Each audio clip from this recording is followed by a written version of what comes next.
Sa Banwa sang Santa Barbara, duwa ka mga balay na sunog sa pagmaoy sang isa ka lalaki. Ini gitutukan ni Daryl Marie Sarmiento.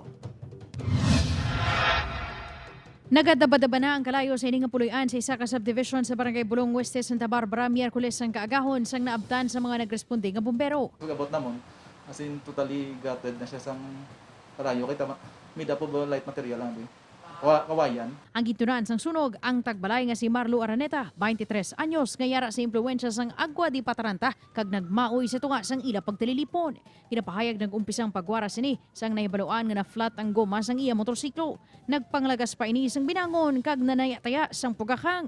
Magluwas sina, ginsakit man sini ang 23 anyos nga live-in partner kag ang minor de edad nga bata. Ginasipa kag ginampak sang ni Marlo ang iya asawa kag bata. Sabay lo magpahimuyong, wala pa kuno makontento si Araneta kagintut dan ng ilapuloy-an. Nagkuha sang habol sa kwarto, kagindala sa kusina, kagingbutangan sang use oil, kaginsindihan sa gasol.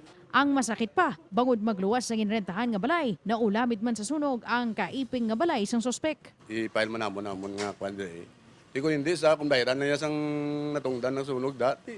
Sokto na namon ang nagkalabuka da. Ginabanta nga naglabuot sa 120,000 pesos ang halit nga ginbilin sang sunog. Padayon nga ginapangita ang sospek nga gintaban pa motorsiklo sang iya amigo nga yaraman sang natabo ang sunog agod makapalagyo. Sa bahin sang Santa Barbara Police, ila kuno ginahulat nga may mag-file sang formal nga reklamo batok kay Araneta.